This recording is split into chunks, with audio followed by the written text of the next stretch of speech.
اعوذ باللہ من الشیطان الرجیم بسم اللہ الرحمن الرحیم۔ ناظرین کرام، تعبیر کے خزانہ میں آپ سب کو خوش آمدید۔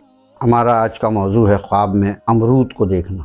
امرود کا اپنے موسم میں کھانا، اور اگر وہ سبز ہے اور شیریں ہے اور میٹھا ہے تو یہ دلیل ہے کہ مال حلال پائے گا، اور اگر امرود زرد ہے تو بیمار ہوگا، اور اگر امرود سرخ ہے اور میٹھے مزے کا ہے تو اس بات کی دلیل ہے کہ حلال پائے گا، رہے گا۔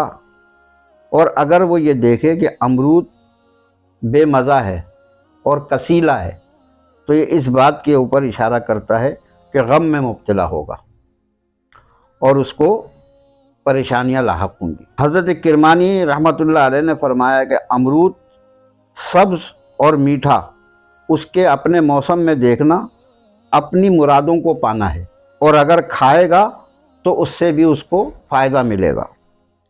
حضرت جعفر صادق علیہ السلام نے فرمایا کہ امرود کا خواب میں کھانا 5 وجہ کے اوپر ہے۔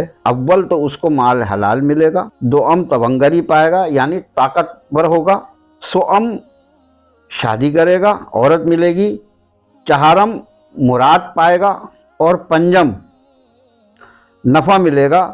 اور اگر دیکھے کہ بادشاہ امرود کھاتا ہے تو یہ اس بات کی طرف اشارہ ہے کہ جس قدر کھایا ہے اسی کے مطابق کسی بزرگ سے نفع پائے گا۔